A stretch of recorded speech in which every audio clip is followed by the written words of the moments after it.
May 1, 2025. Across the United States, International Workers' Day turned into something more, a nationwide call for action. From the streets of Los Angeles to the avenues of New York City, hundreds of thousands of Americans came together in protest. The target of their outrage?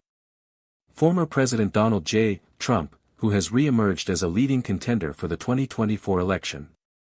What fueled this uprising wasn't just political rivalry, it was fear. Fear of authoritarianism.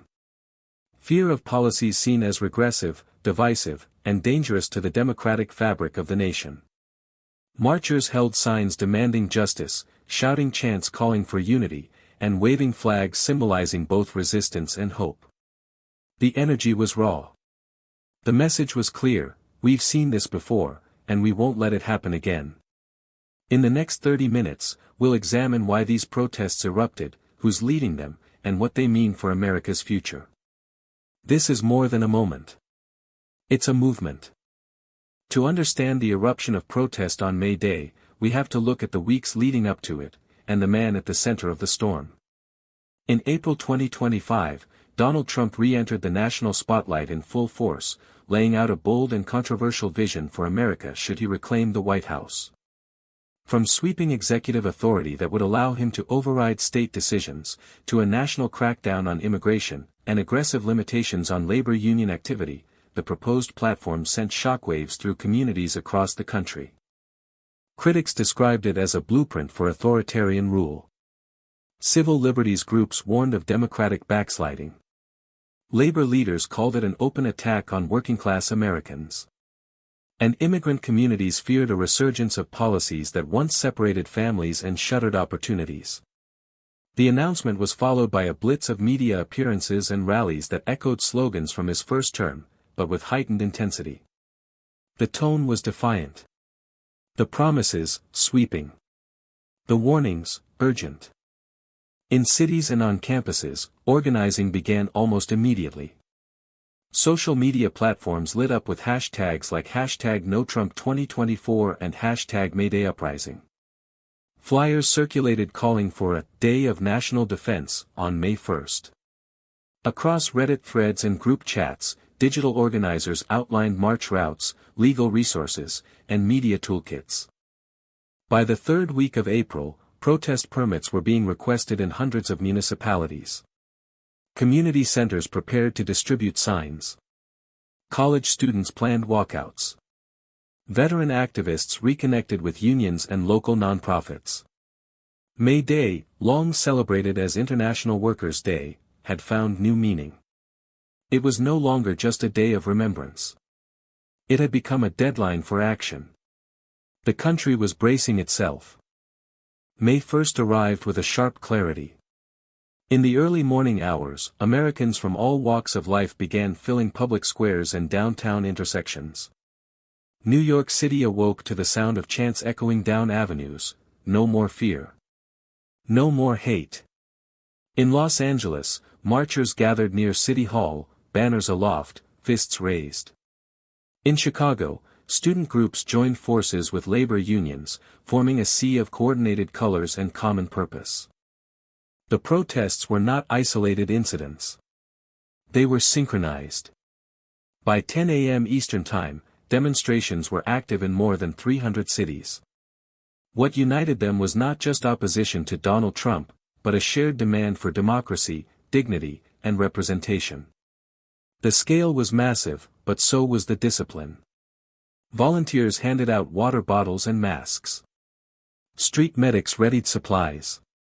Legal observers took notes from sidewalks. The peaceful atmosphere, however, was met with mounting tension. In several cities, police established perimeter lines. In others, streets were blocked with patrol cars and armored vehicles.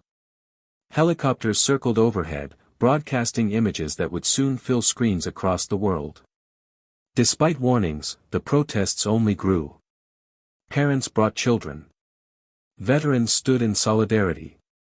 Faith leaders walked alongside activists. A generation that had come of age during Trump's first term now stood defiantly against his return. The nation was witnessing more than a protest. It was a reckoning. As the sun rose higher on May 1st, America's regional pulse became vividly clear. Each city, while unique in its rhythm and culture, moved to the same powerful beat of resistance. On the West Coast, Los Angeles emerged as a focal point of the movement. Tens of thousands descended upon downtown, forming human rivers that flowed through the city. Protesters carried handmade banners, vibrant with slogans, layered with art, etched with emotion. The energy was collective, as communities from East LA to Santa Monica marched shoulder to shoulder, calling for immigrant protection, climate justice, and labor dignity. San Francisco echoed the same defiance, with demonstrators shutting down intersections in silent protest before erupting in coordinated song. Seattle, draped in a persistent gray sky, hosted some of the most organized demonstrations of the day. Coordinated by coalitions of labor, tech workers, and indigenous rights groups, the rallies combined historical grievances with modern urgency. Flags waved beside projected messages on high-rise buildings, no return to fear. In the Midwest, the heart of America pulsed with its own kind of strength. Chicago's Grant Park saw thousands of union members gather, including auto workers, teachers, and transit staff. The air was thick with chants, drums, and the echoes of speeches once shouted in the very same streets decades earlier. Detroit's labor corridor was transformed into a protest route, lined with block-by-block murals painted overnight. Minneapolis hosted a vigil outside City Hall, illuminated by candles and digital billboards demanding justice. The East Coast responded with volume and symbolism.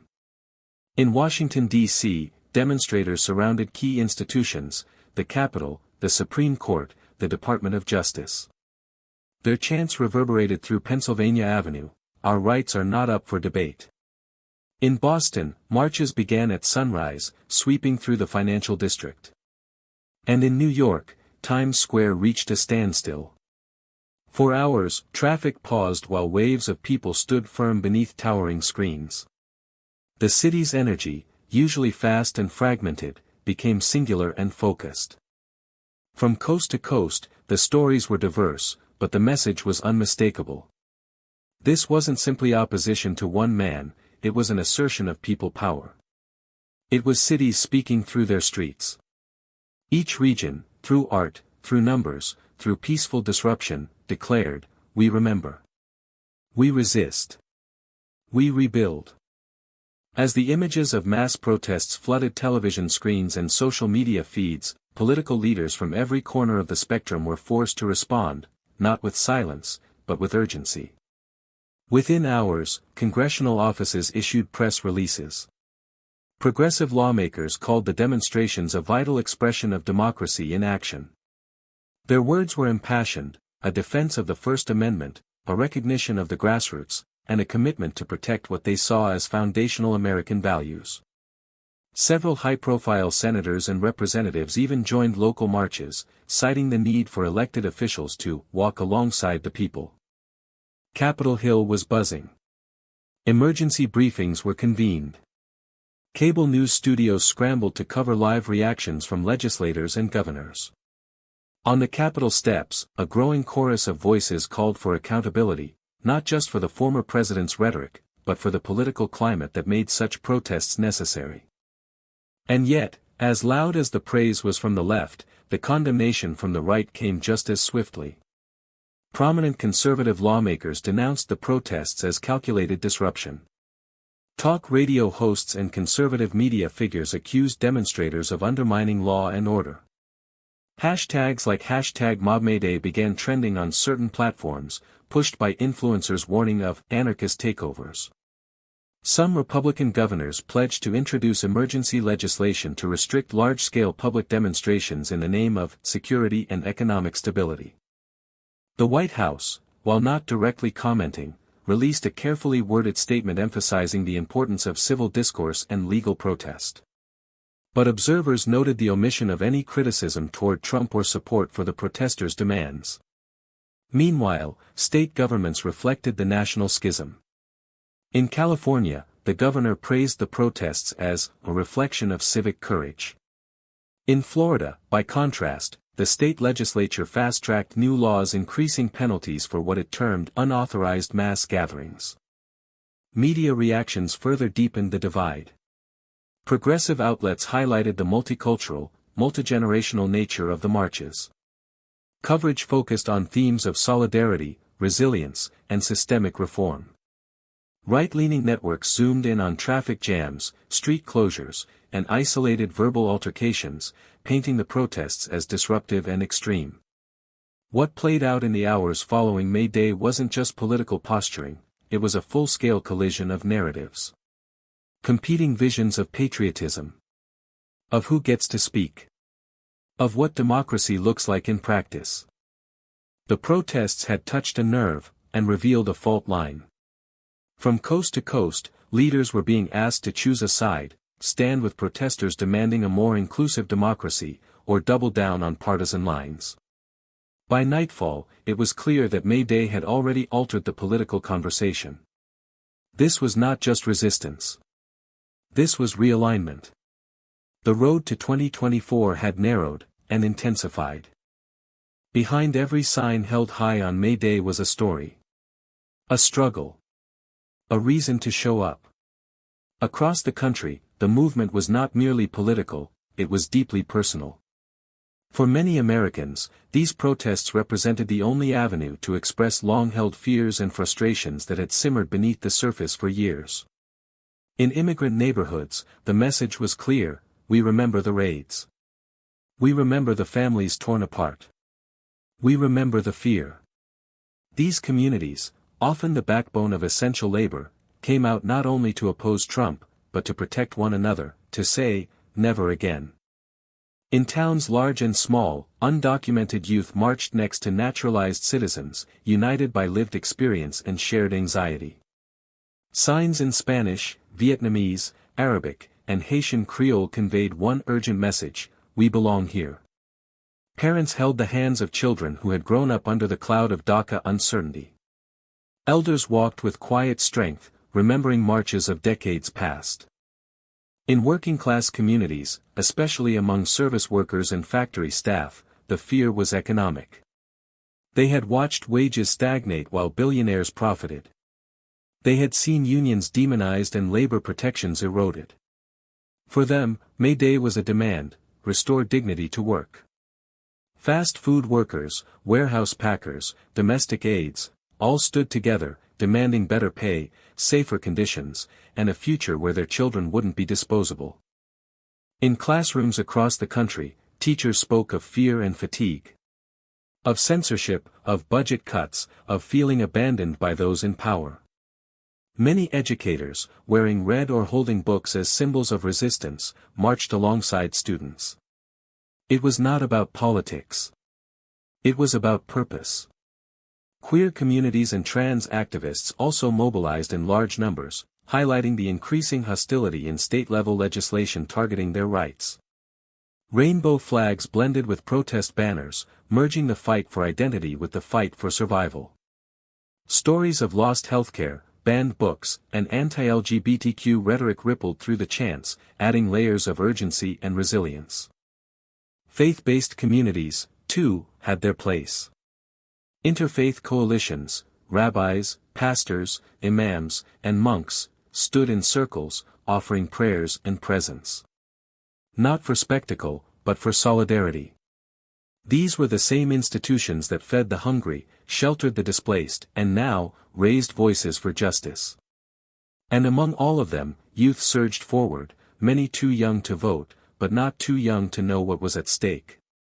They live-streamed, documented, created music and art in real time.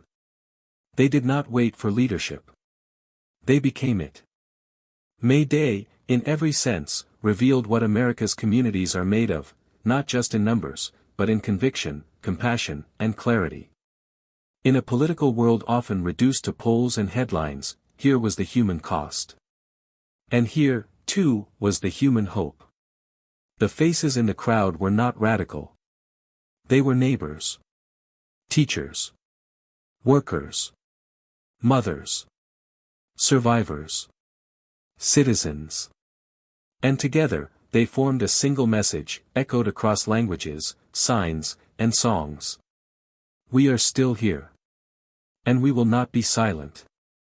As night fell on May Day, the chants softened, but the energy did not disappear. Across the United States, streets slowly emptied, but a new question remained: what happens next? The answer came not through headlines, but in conversations. In churches and community centers. In college dorms and kitchen tables. From protest sites to planning meetings, the message was clear: this was not a one-day event.